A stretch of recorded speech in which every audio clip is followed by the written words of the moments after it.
Hello, everyone. Good day. Today, we're going to talk about the Pilates workout.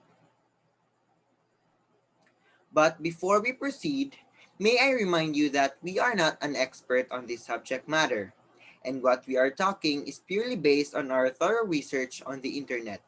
So, if we happen to speak or talk about something that you think is wrong or doesn't seem right, please feel free to drop or share your corrections to avoid misinformation. Thank you and enjoy listening. So, what is Pilates or Pilates workout? Pilates is a form of low impact exercise that aims to strengthen muscles while improving postural alignment and flexibility. Pilates moves tend to target the core, although the exercises work other areas of your body as well.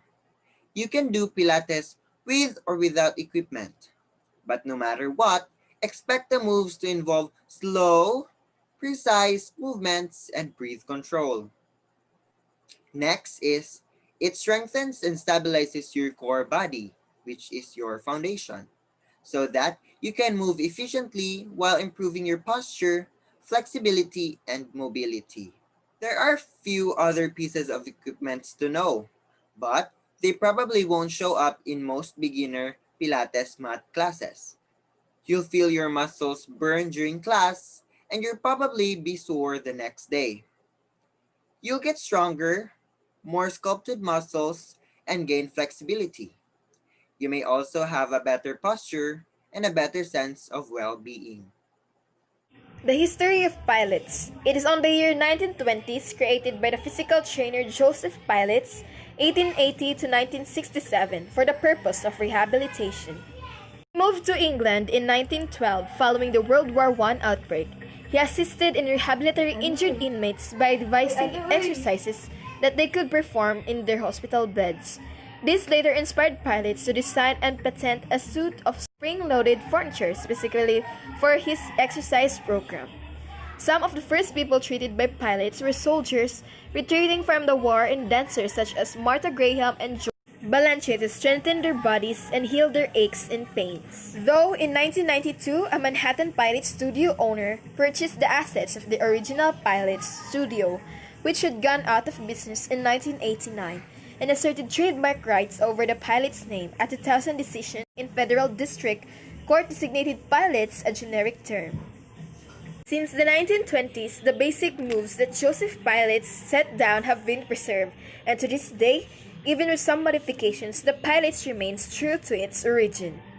Six principles and health benefits you can get in Pilates exercise. So the first principle is a centering. So this concept is defined as physically bringing the focus to the center of the body, the powerhouse area between the lower ribs and pubic bone. Energetically, Pilates exercises are sourced from the center. And second is concentration. If you bring your full attention to the exercise and do it with full commitment, you will obtain maximum value from each movement. And third is control. Every Pilates exercise is done with complete muscular control. No body part is left to its own devices. It is all a conscious, deliberate movement that the mind is controlling. Fourth is precision. In Pilates, awareness is sustained throughout each movement. There is an appropriate placement, alignment relative to the other parts, and trajectory for each part of the body. And the fifth is breath. So, Joseph Pilates emphasized using a very full breath in his exercises. He advocated thinking of the lungs as a bellows, using them strongly to pump the air fully in and out of the body. Most Pilates exercises coordinate with the breath, and using the breath properly is an integral part of Pilates exercise. And lastly is flow. So, flow is a Pilates exercise is done in a flowing manner. Fluidity, grace, and ease are goals applied to all exercises. The energy of an exercise connects all body parts and flows through the body in an even way. Pilates equipment like the reformer are very good mirrors of one's flow and concentration, as they tend to bang around and suddenly become quite machine-like if one loses one's control and flow. So these are the health benefits you can get in Pilates exercise. It improves flexibility, balance muscular strength on both sides of your body. It increases muscle strength and tone. It enhances muscular control of your back and limbs. It improves posture. It improves stabilization of your spine. Safe rehabilitation of joint and spinal injuries. It increases lung capacity and circulation through deep breathing and prevention of musculoskeletal injuries, and rehabilitation of prevention of injuries related to muscle imbalances and relaxation of your shoulders, neck, and upper back.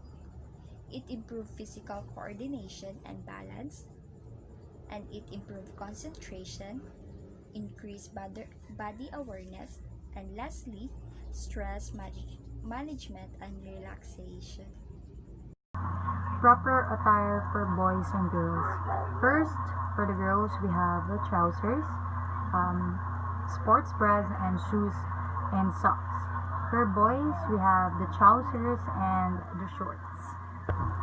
Equipments. Every exercise system has its own culture. Using the same language and following traditional practices helps insiders bond together as a community. Pilates is no exemptions, and terms for Pilates equipments are a big part of the culture. There are many types of equipments, but here we have two only. Pilates equipments can be grouped into two general categories, separated both by size and where you can expect to find and use them. First, we have the small portable equipments pieces. This includes magic circles, weights, and resistance bands.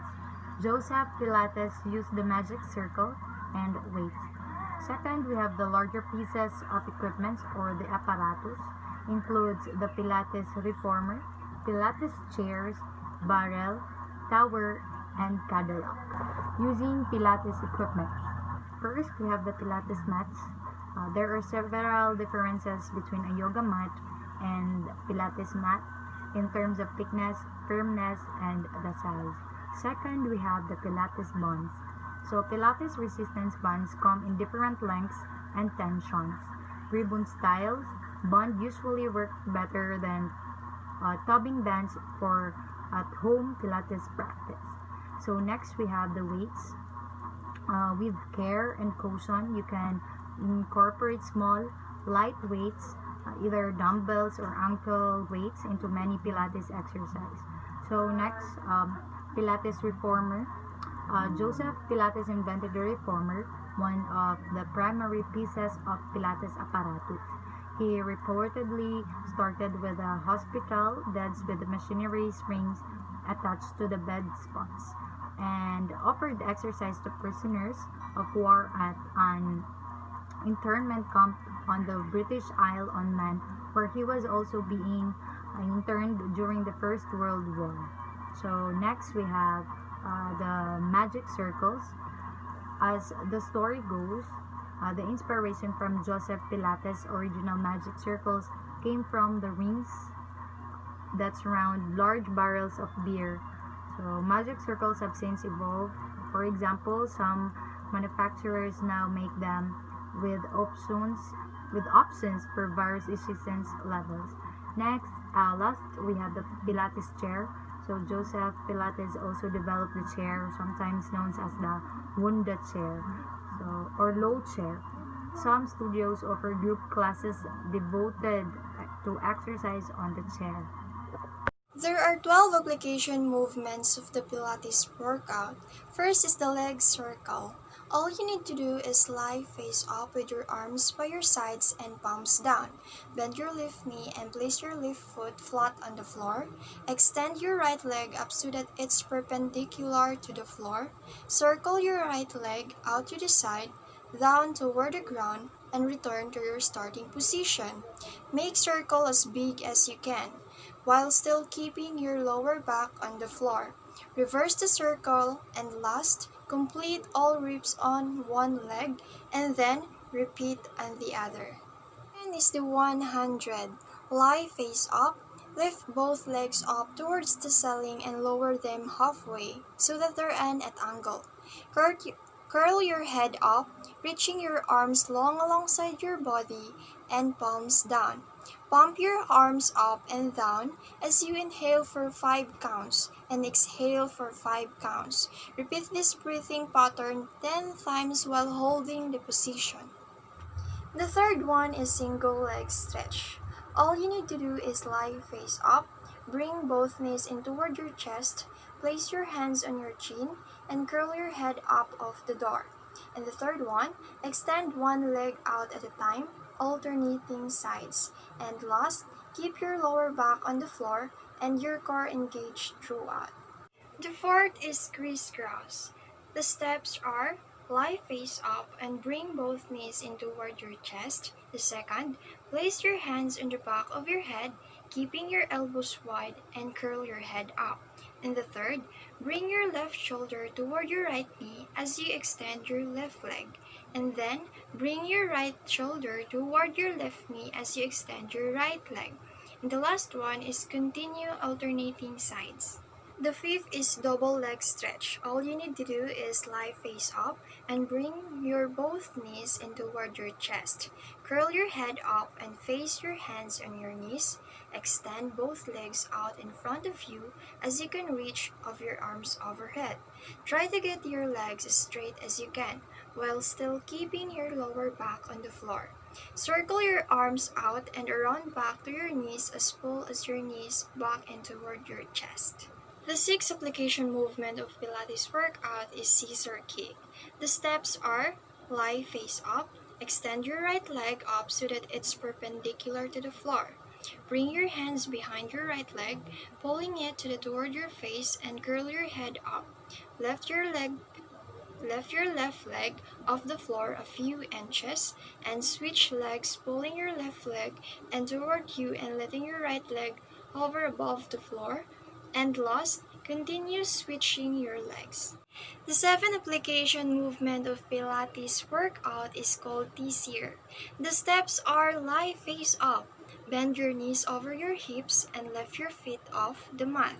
Extend your legs as you reach your arms towards your feet and lift your head and shoulder off the mat. Try to create a V shape with your torso and legs, and then hold for 5 breath, and then roll onto your back, bending your knees again. The eighth movement is called pendulum. All you need to do is lie face up with your arms extended out to your sides and bend your knees over your hips and lift your feet off the mat. The third is lift both knees fold the right, keeping your lower back on the floor. And the last one is return to the starting position and then repeat on the other side. The ninth movement of Pilates workout is called plank leg lift. The steps are start in a high plank with your hands directly under your shoulder, and then alternate lifting one leg off the floor as high as you can, but not past shoulder height. Keep your core, butt, and quads engaged to avoid rocking your hips. The 10th movement is called plank rock. All you need to do is start in a high plank with your hands directly under your shoulders, and then rock your whole body forward a couple inches toward your hands and then backward toward your heels. Keep your core, butt, and quads engaged the entire time. The 11th movement of Pilates workout is called slow motion mountain climber. First step is start in a high plank with your hands directly under your shoulders. And the second one, bring one knee and toward your chest at a time. And the third is keep your core, butt, and quads engaged to avoid rocking your hips. The last movement of Pilates workout is called hip dip. The steps are start in a side plank with your right hand directly underneath your right shoulder and your left foot stuck on the top of the right. And then dip your hips down toward the ground and then lift them back up. The third one, repeat 10 times before switching to the left side. Before we proceed to our conclusion, let us first watch this workout video of Pilates for you to see how this workout is properly executed.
seen in the video, that type of Pilates workout focuses more on flattening the belly.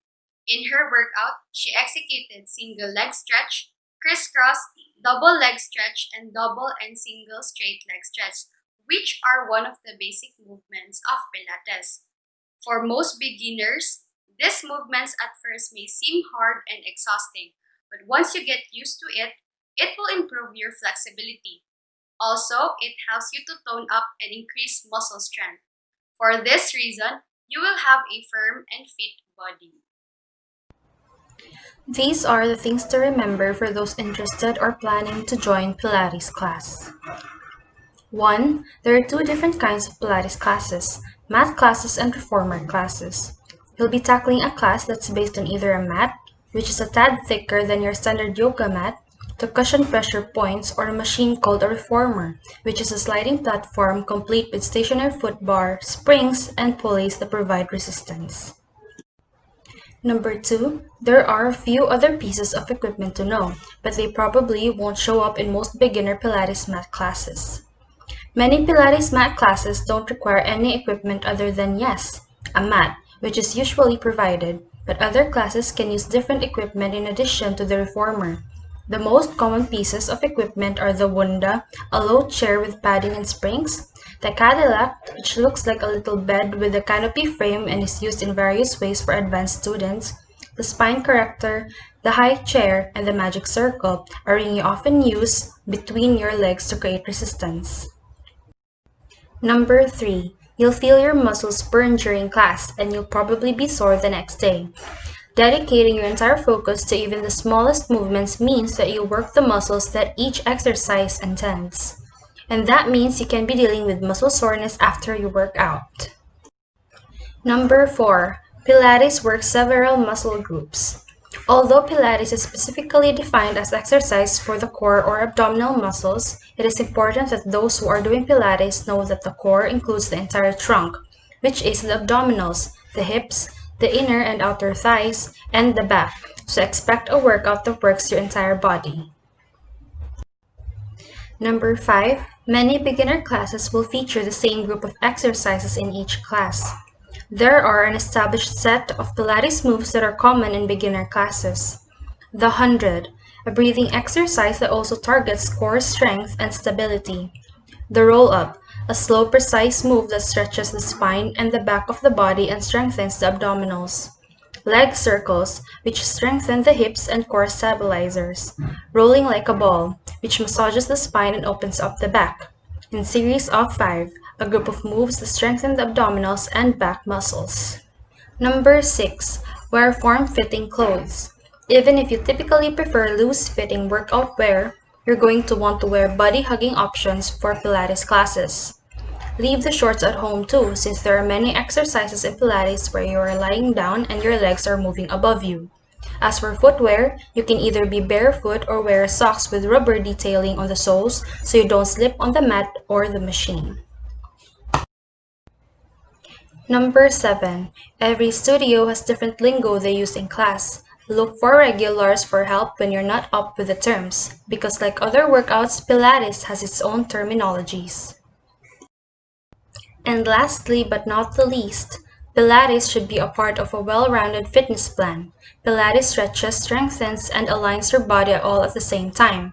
With that said, it also complements every other fitness endeavor because it prepares your body to move better in every way.